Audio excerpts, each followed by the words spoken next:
Hey everybody, it's Tyler Austin. Thank you so much for watching. So in my last video related to strength and conditioning, we defined what strength is and why it's important. If you haven't seen that, I'll link it up here somewhere and you can click on that and watch it. However, quickly going back, we defined strength, our physical strength, as our body's ability to produce force against an external resistance, or just more simply, how much weight our body can lift. So going off that definition, become the logical answer to how we get strong is by training our body to produce more force or to lift more weight, and you would be absolutely correct in that. That's exactly how we make our body stronger. However, as you can imagine, there's a lot more nuance to that, which is what I'm going to be going over a little bit today. So if you walk into any big box gym in the United States or for the world for that matter, you'll be met with literally an unlimited amount of potential exercise options that you can do, from cardio machines, exercise machines, calisthenics, free weights, barbells, dumbbells, yoga. Literally, the list is endless. So for the uninitiated, for the individual who goes into the gym and doesn't really have a plan or doesn't know what they're doing or what they should do, this can be very daunting because it's just an overload of potential options. So how do we weed through all these potential exercises and determine what exercises are the best and the most effective for building strength and muscle mass? We have three criteria in which we want to use to choose exercises, and this is what they are here. So criteria number one, we want to choose exercises that use the most muscle mass. We want to use exercises that utilize the most muscle mass. So a good example of this, a leg extension versus a squat, particularly the back squat. The leg extension only uses one muscle group, which is the quads. Whether that's a single leg extension or dual leg, doesn't matter. It only uses the quads, as opposed to the squat, which uses all the leg musculature, the hip musculature, abdominal musculature, back musculature. Basically everything from the shoulders on down is used in the squat. So the squat uses a massive amount more muscle mass than the leg extension does. And this is also important for several reasons. Number one, it allows you to lift more weight, which is criteria number three. We'll get to that here in a second. But also it's an efficiency thing. Why would I train, or why do I go around and do 20 different exercises that train different muscle groups in isolation when I can do just one exercise that trains all those muscle groups and more effectively? So it's an efficiency thing as well. So again, we want to use exercises that utilize the most muscle mass. Criteria number two, we want to use exercises that have a long, effective range of motion. Think of range of motion and training range of motion similar to, let's say, tan lines. If you go outside and your skin's exposed to the sun, only the skin that's actually exposed to the sun gets tan. All the skin that's underneath clothing and all that is not directly exposed to the sunlight doesn't get tan. Training range of motion and strengthening ranges of motion is very similar to that. We've all seen people in the gym that are doing quarter squats where they only go down a few inches. Doing that, only a very small range of motion is being trained and thus strengthened. Everything below that range of motion is not being trained and is not getting strengthened and is receiving no benefit. So it's a massive weak spot, if you will. So we want to train a muscle group in a very long, effective range of motion, so that way as much of that range of motion is strengthened.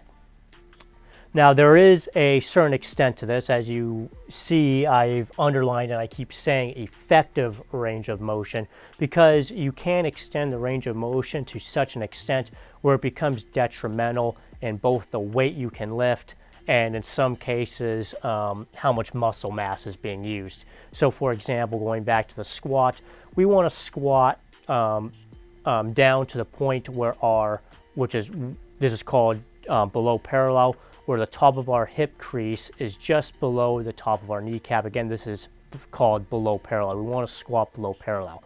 So we want the top of our hip crease about an inch below the top of our kneecap in the bottom of the squat before we start to squat back up.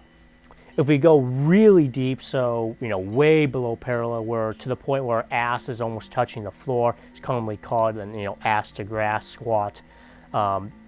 This is going to severely limit the amount of weight you can lift, and in some cases can also remove certain muscle groups out of the equation as well. So it's just not as effective as squatting just below parallel, as an example. So that's why this has the effective on here, because it's not just longest range of motion, it's the longest effective range of motion for that reason. A little bit beyond the scope of this video, but just understand that. And then finally, we have criteria number 3, which is we want to use exercises that allow us to lift the most weight. At the end of the day, strength training requires us to produce and train our force production, and the more weight that we can lift, the better. So we want to use exercises that allow us to lift a lot of weight, again, because this is strength training. Now, if we plug in all 3 of these criteria, we'll come up with 4 exercises that are the best and most effective and the most proven for building strength and muscle mass, bar none, which is number 1, the back squat, primarily the low bar back squat, the deadlift, primarily the conventional deadlift, the standing overhead press, and the bench press. These 4 exercises are not only the most proven, but the most effective means of building strength and muscle mass, bar none. The best strength athletes in the world utilize those 4 exercises to train their strength, and it's also the most effective. They're the most effective exercises for getting normal everyday people brutally strong. Not to say that there's not other exercises that are useful. Certainly there's other assistance exercises and so forth that we'll add in as well that are also very useful, like pull-ups, chin-ups, curls, stuff like that.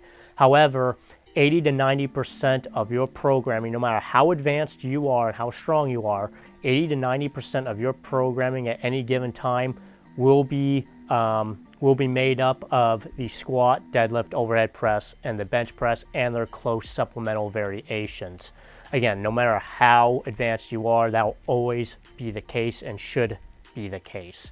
So those are the 4 most effective exercises on the face of the planet for building strength and muscle mass, and these criteria is how we came to that conclusion.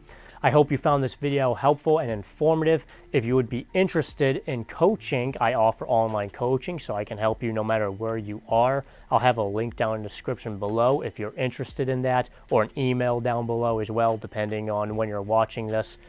Currently my website's being rebuilt, so in the next few weeks that should be back up, and I'll have a link down in the description below. If you haven't seen this before, then I'll have an email down below, and you can email me directly. So if you're interested in coaching, I'll be more than happy to help you.